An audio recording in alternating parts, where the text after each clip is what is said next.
And girls, this is jerninhgam here. I've had 2 sandwiches. I'm going to be watching something on the news on the TV.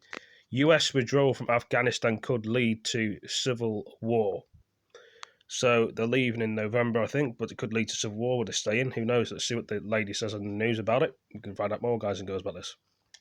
The US Secretary of State Antony Blinken has insisted it is the right time to withdraw American troops from Afghanistan, 20 years after they first went in following the 9/11 attacks. President Biden is set to make the formal announcement in a few hours. But the Speaker of the Afghan Parliament has already warned the withdrawal could lead to civil war. The United States has spent around $2 trillion and lost more than 2,000 service members since 2001 in what's been his longest war. At its height, there were more than 100,000 US troops stationed in Afghanistan.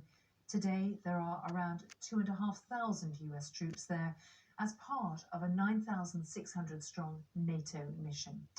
Well, let's hear a little of what Antony Blinken had to say about the withdrawal, speaking at NATO headquarters in Brussels. Almost 20 years ago, after the United States was attacked on 9/11, together we went into Afghanistan to deal with those who attacked us and to make sure that Afghanistan would not again become a haven for terrorists who might attack any of us. And together we have achieved the goals that we set out to achieve. And now it is time to bring our forces home.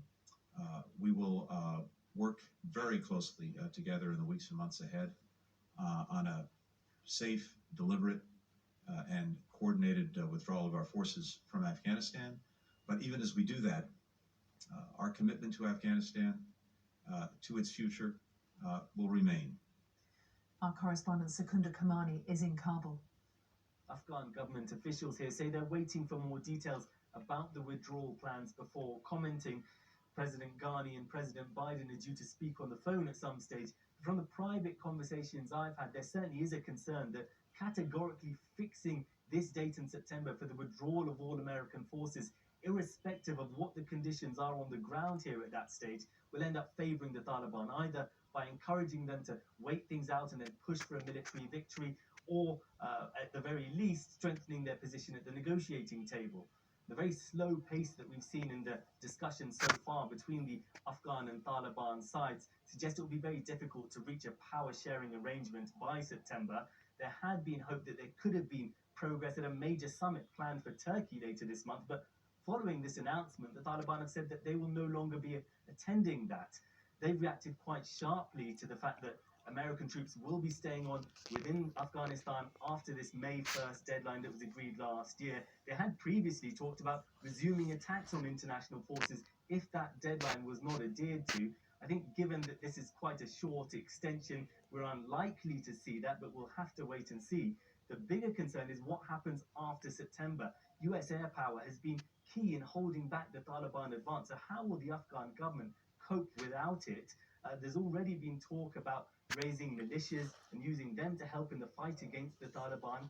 Certainly, there's a fear that whilst America's involvement in this war might be drawing down, for Afghans, the conflict is only going to get bloodier and even more fragmented.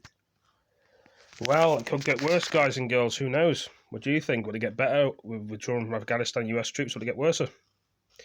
Anyway, thank you for joining me in this video. See you next one. Peace.